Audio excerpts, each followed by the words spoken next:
Hello everyone. आज का जो हमारा टॉपिक है वो है क्रैमर रूल्स। Cramer rule.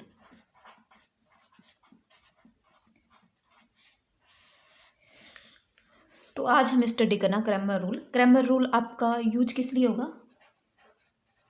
इसका जो यूज होता है वो क्या किस लिए होता है? To find unique solution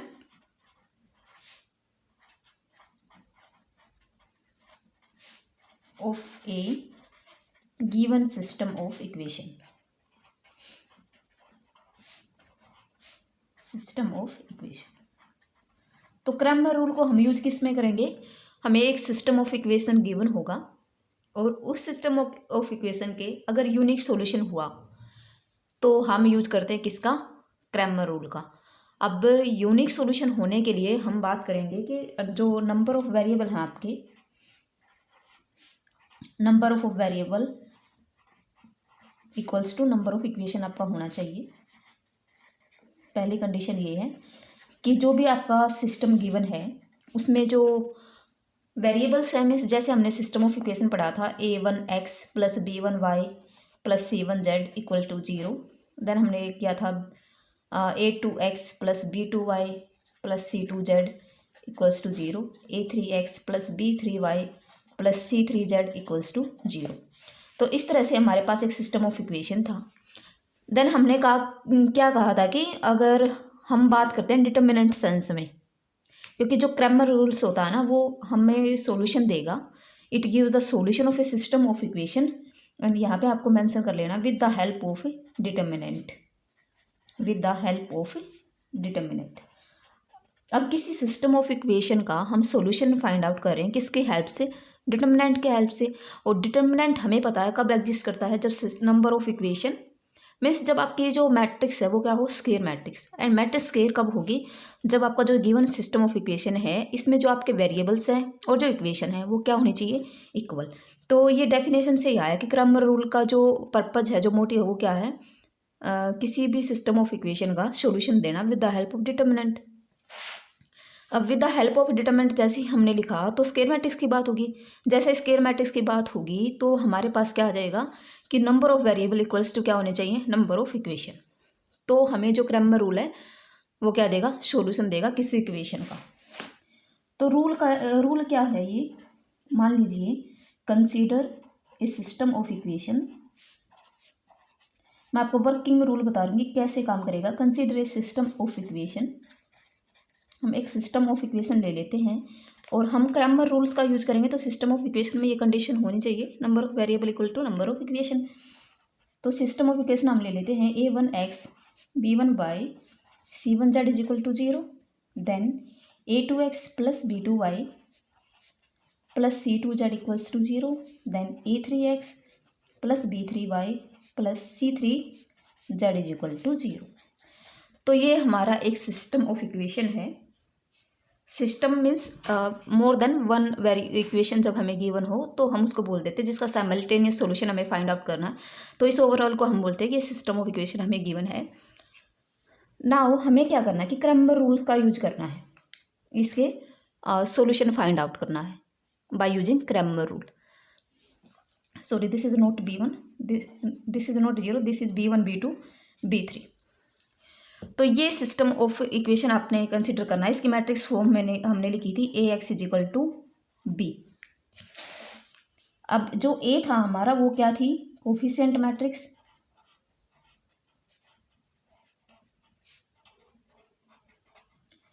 and जो b है वो हमारा क्या है? राइट साइड वाला column matrix, that is b1 b2 b3। And जो x है हमारा वो क्या है? अननोन्स का कॉलम x y z। तो ये मैट्रिक्स रिप्रेजेंटेशन थी इस सिस्टम ऑफ इक्वेशन के लिए। अब हम देखेंगे कि क्रैमर रूल हम इस इक्वेशन का सॉल्यूशन फाइंड कैसे करेंगे। तो सबसे पहली बात है स्टेप फर्स्ट आप इसको बोल सकते हैं कि सिस्टम ऑफ इक्वेशन आपको गिवन है तो आपको ये पता होना चाहिए कि ए क्या होगा, बी क्या होगा एंड एक्स क्या होगा, ताकि आप इस सिस्टम ऑफ इक्वेशन को इस तरह से लिख सकें A X is equal to B. Then आपको क्या फाइंड आउट करना है? Find determinant of A, that is D. Next आपको फाइंड आउट करना है D of X, D of Y, D of Z. जितने वेरिएबल होंगे हम उतने फाइंड आउट करते चले जाएंगे। अगर ज़्यादा वेरिएबल हैं D X, D Y, D Z, D T, तो हम नेक्स्ट फाइंड आउट कर लेंगे। मेनली हम बात करेंगे 3 तक की। तो D X, D Y, D Z.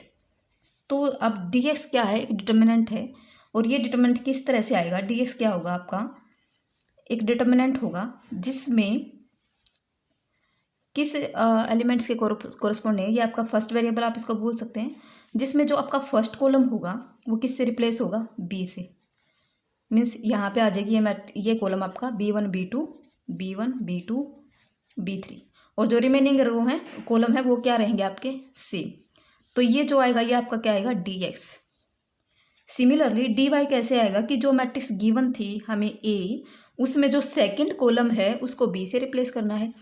और DZ कैसे आएगा कि जो थर्ड कॉलम है उसमें उसको B से रिप्लेस करना है। मीन्स इस केस में जो डिटर्मिनेंट आएगा DY वो क्या हो जाएगा, C1 कॉलम तो सेम जो मैट्रिक्स A का था, देन C2 की जगह हम कौन सा कॉलम लेंगे, B, that is B1 B2 B3, then हमारा C3 कॉलम सेम रहेगा। जो भी डिटर्मिनेंट आएगा वो हम फाइंड आउट कर लेंगे। सेकंड DZ हमारा क्या रहेगा, DZ is equal to C1 C2 अब आपके सेम रहेंगे। रिप्लेस कौन सा कॉलम होगा, C3। C3 किससे रिप्लेस होगा, B से। यहाँ भी लिख सकते हो आप, C2 किससे रिप्लेस होगा, B से। यहाँ पे जो C1 था वो किससे रिप्लेस होया, B से। अब जो मैट्रिक्स बनेगी उसका डिटर्मिनेंट आपको फाइंड आउट करना है। नाउ जो नेक्स्ट स्टेप है आपका, स्टेप नंबर 2, इसमें हमें क्या करना है, ये गिवन सिस्टम ऑफ इक्वेशन है, हमें चाहिए सॉल्यूशन। मीन्स हमें किसकी वैल्यू चाहिए, एक्स वाई जेड की। ठीक है, तो एक्स की वैल्यू आपकी क्या हो जाएगी, X is equal to D X upon D, and Y is equal to D Y upon D, and Z is equal to D Z upon D. Means इसका एक बेनिफिट ये होगा कि कोई भी सिस्टम ऑफ इक्वेशन आपको given है, ये कंडीशन उसके पास एब्सोल्युटली ये कंडीशन होनी चाहिए। उस सिस्टम के पास क्या है, यूनिक सॉल्यूशन है। यूनिक सॉल्यूशन है तो अब हम यहाँ क्या लिख रहे हैं, X is equal to D X by D. अब कोई भी चीज़ अगर डिनोमिनेटर में है तो हम साथ में कंडीशन लगाते हैं कि वो क्या होनी चाहिए, नॉन जीरो, तभी तो ये एग्जिस्ट करेगी। अगर डी हमारा जीरो हुआ तो ये तो अनडिफाइंड बन जाएगा। यहाँ पे हम कंडीशन लगाएंगे सबके साथ, D not equal to zero, और डी हमारा क्या है, determinant of A is equal to D है, तो डिटर्मिनेंट ऑफ ए हमारा क्या होना चाहिए, नॉन जीरो। अगर determinant of A non zero हुआ तो सिस्टम ऑफ इक्वेशन के क्या होंगे, यूनिक सॉल्यूशन होंगे। और वो हम कैसे फाइंड आउट करेंगे कि सबसे पहले हमने मैट्रिक्स का डिटर्मिनेंट निकालना है, वो हो जाएगा डी, फिर D X D Y D Z निकालने हैं। डी एक्स आपका मीन्स फर्स्ट वेरिएबल था एक्स, तो फर्स्ट कॉलम रिप्लेस हो जाएगा बी से। इस सेकंड में क्या हो जाएगा, सेकंड कॉलम रिप्लेस हो जाएगा बी से, एंड थर्ड में क्या हो जाएगा, थर्ड कॉलम रिप्लेस हो जाएगा बी से। देन जो आपके सॉल्यूशन होंगे मीन्स जो एक्स वाई की वैल्यू होंगी वो क्या हो जाएंगी, X is equal to D X by D, Y is equal to D Y by D, and Z is equal to D Z by Z. तो इसका एक बेनिफिट ये है कि कोई भी सिस्टम ऑफ इक्वेशन गिवन है हमें पता है उसके पास यूनिक सॉल्यूशन होगा, तो हम यहाँ से डायरेक्ट निकाल सकते हैं। अब हमने क्या किया कि कोई भी एक्स वाई हमें रिमूव नहीं करना पड़ा, सिर्फ डिटर्मिनेंट की हेल्प से हमें क्या मिल गया, सॉल्यूशन। तो सिर्फ डिटर्मिनेंट का यूज करके हम किसी सिस्टम ऑफ इक्वेशन का जो यूनिक सॉल्यूशन रखता है उसका सॉल्यूशन फाइंड आउट कर सकते हैं। अब जैसे हमें पता था कि A X is equal to B, ये हमारा नॉन होमोजेनियस सिस्टम होता था। ये है आपका एग्जैक्ट क्रैमर रूल यहाँ तक। अब मैं बता रही हूँ कि इस A X is equal to B हमारा क्या था, नॉन होमोजेनियस सिस्टम था। अब इसके पास हमें पॉसिबिलिटी पता थी कि इसके पास यूनिक सॉल्यूशन हो सकता है, कोई भी सॉल्यूशन ना हो, या क्या हो सकता है, इनफाइनाइट सॉल्यूशन। अब मैं ये बताना चाह रही हूँ कि जो क्रैमर रूल है, क्रैमर रूल वो सिर्फ अप्लाई तभी होगा जब A X is equal to B के पास यूनिक सॉल्यूशन हो। इसी केस में ये क्या है, वैलिड है। मीन्स इस केस में यूनिक सॉल्यूशन अगर आपके A X is equal to B का है तो हम क्रैमर रूल अप्लाई करके डायरेक्ट सॉल्यूशन फाइंड आउट कर सकते हैं। हमें कुछ नहीं करना, सिर्फ डिटरमिनेंट की हेल्प से हम वो सॉल्यूशन फाइंड आउट कर सकते हैं। अब अगर बात करें तो सेकंड बात है कि नो सॉल्यूशन है तो सॉल्यूशन की बात ही नहीं होगी, कि नो ही सॉल्यूशन हो गया तो सॉल्यूशन क्या निकाल लेंगे हम उसका। देन है इनफाइनाइट सॉल्यूशन। तो क्रैमर रूल आपका इनफाइनाइट सॉल्यूशन पे डिफाइन नहीं होता, बट ये जो डिटर्मिनेंट्स है ये आपको बता सकते हैं कि A X is equal to B अगर हमें गिवन है तो सिर्फ इन ये जो डिटर्मिनेंट हमने यहाँ डिफाइन किए हैं ये हमें ये बता सकते हैं कि सिस्टम ऑफ इक्वेशन के सॉल्यूशन कैसे होंगे। ठीक है, अब अगर हमारे पास क्या है, determinant of A non zero, इसको हमने क्या नाम दिया था, डी। अब डी जो हमारा डिटर्मिनेंट ऑफ ए है वो या तो नॉन जीरो हो सकता है या जीरो हो सकता है। सेकेंड पॉसिबिलिटी हमने ले ली determinant of A is equal to zero. इस केस में तो क्या हो जाएगा हमारे पास यूनिक सॉल्यूशन। यहाँ पे हम बात करें number of equation and variable equal होने चाहिए।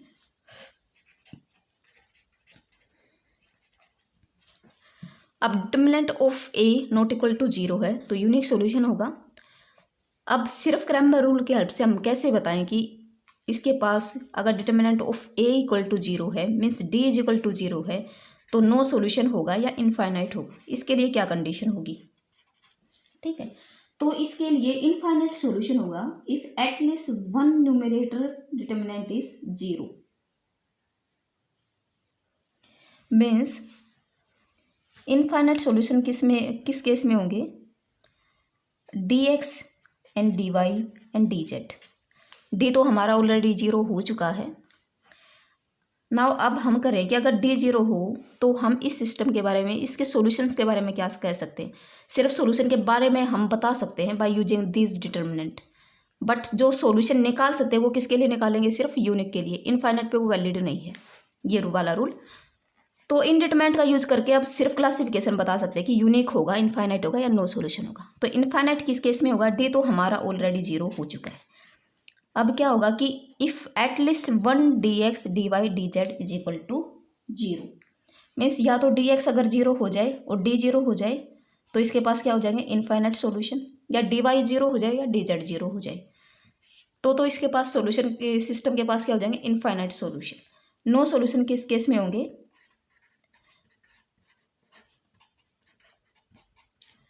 अगर D X D Y D Z में से सभी आपके क्या हैं non zero and D is equal to zero है तो उस केस में A X is equal to B के क्या हो जाएंगे नो सॉल्यूशन। मीन्स इस सिस्टम के पास क्या होगा नो सॉल्यूशन होगा अगर ये कंडीशन होल्ड करती है तो, कि D X D Y D Z सभी के सभी नॉन जीरो हों बट जो मैट्रिक्स का डिटर्मिनेंट है ए का वो क्या हुआ आपका जीरो, तो उस केस में इस सिस्टम के क्या पास क्या हो जाएंगे नो सॉल्यूशन। अगर इन डिटर्मिनेंट में से D X D Y D Z में से अगर एक भी जीरो होता है तो हमारे पास क्या हो जाएंगे infinite solution. And unique solution कब होगा हमारे पास, जब determinant of A equal to non zero. तो क्रैमर रूल आपका एप्लीकेबल सिर्फ तभी होगा जब सबसे पहले तो हमें सिस्टम ऑफ इक्वेशन गिवन है, तो सिस्टम ऑफ इक्वेशन के लिए हमें सबसे पहले पता होना चाहिए कि यूनिक सॉल्यूशन होगा, नो सॉल्यूशन होगा या इनफाइनाइट सॉल्यूशन होगा। अगर नो और इनफाइनाइट सॉल्यूशन तो बात हम क्रैमर रूल की करेंगे ही नहीं। अगर हमारे पास यूनिक सॉल्यूशन है तो हम बाय यूजिंग क्रैमर रूल हम क्या कर सकते हैं सॉल्यूशन फाइंड आउट कर सकते हैं। मीन्स एक्स वाई जेड की वैल्यू, जो एक्स वाई जेड की वैल्यू होंगी वही हमारा क्या हो जाएंगे सिस्टम फर्स्ट के सॉल्यूशन। जैसे अगर हम एक एग्जांपल देखें,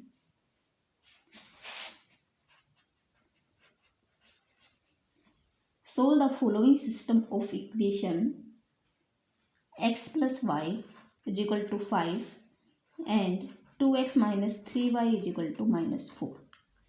हमें क्या निकालना है इसका with the help of Cramer rule हमें क्या फाइंड आउट करना है सॉल्यूशन। तो अब इसकी मैट्रिक्स रिप्रेजेंटेशन क्या होगी, A X is equal to B, यहाँ पे here A is equal to क्या है आपकी coefficient matrix. Means first equation के जो वेरिएबल्स हैं जो कोफिशिएंट हैं अननोन्स के वो क्या देंगे आपको फर्स्ट रो। यहाँ पे एक्स का कोफिशिएंट है 1, यहाँ पे वाई का कोफिशिएंट है 1 तो हमें मिल गई फर्स्ट रो। यहाँ पे एक्स का कोफिशिएंट है 2, यहाँ पे वाई का कोफिशिएंट है -3, तो ये हो गया हमारी मैट्रिक्स ए जिसको हम बोलते हैं coefficient matrix, coefficient matrix. Next है हमारे पास एक्स, एक्स क्या होता है अननोन्स का कॉलम, अननोन क्या हमारे पास एक्स एंड वाई। बी क्या होता है जो राइट साइड में आपको स्केलर्स गिवन है 5 - 4 वो क्या बना देंगे आपके मैट्रिक्स बी। तो ये हुआ हमारा मैट्रिक्स रिप्रेजेंटेशन गिवन सिस्टम का। Now we have to find, let us check first whether it has a unique solution or not. तो for unique solution we have to check only the determinant of a, and determinant of a हमारा क्या हो जाएगा 1 1 2 -3 which is -3 -2 -5 is equal to 0।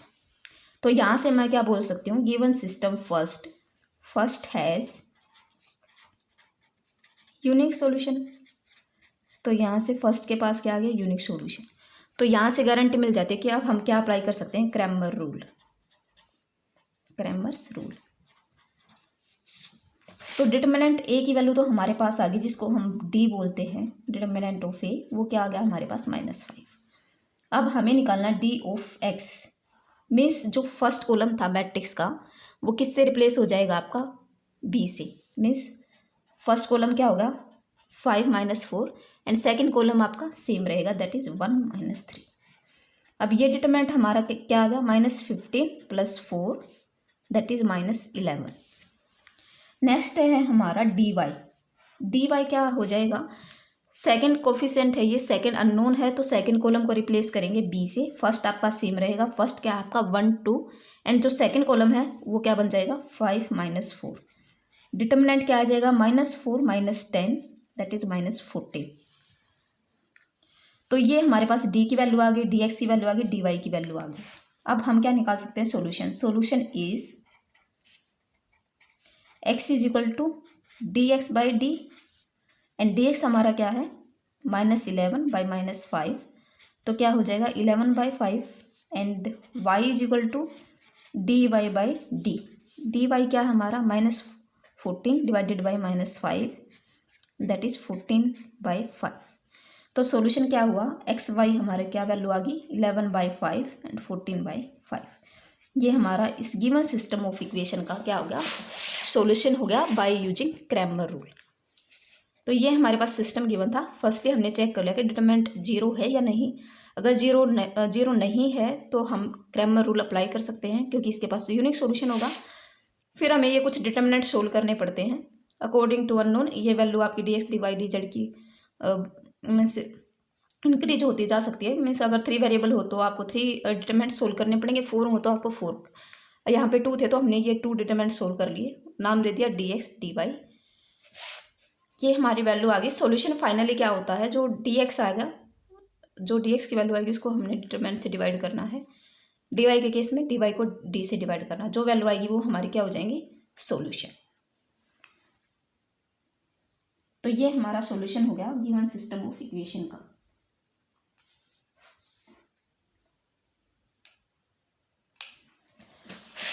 Now example number 2 is find the solution using Cramer's rule, and the system is given to us x plus yz is equal to 2, 2x plus y plus 3z is equal to 9, x minus 3y plus z is equal to 10। तो सबसे पहली बात, अगर किसी example में ये आपको given है कि find the solution using Cramer rule, तो एब्सोल्युटली इसके पास क्या होंगे, यूनिक सॉल्यूशन। क्योंकि क्रैमर रूल का अगर ये बोल दिया कि क्रैमर रूल से आपको सॉल्यूशन फाइंड आउट करने हैं, तो वो किस केस में अप्लीकेबल होता है, सिर्फ यूनिक सॉल्यूशन में। तो इसका डिटरमिनेंट एब्सोल्युटली इसका डिटरमिनेंट क्या आएगा, नॉन जीरो, जो कोफिशिएंट मैट्रिक्स यहाँ से आएगी। तो आप सभी को इसका सॉल्यूशन फाइंड आउट करना है using Cramer rule, and then submit this solution on classroom with your name and roll number.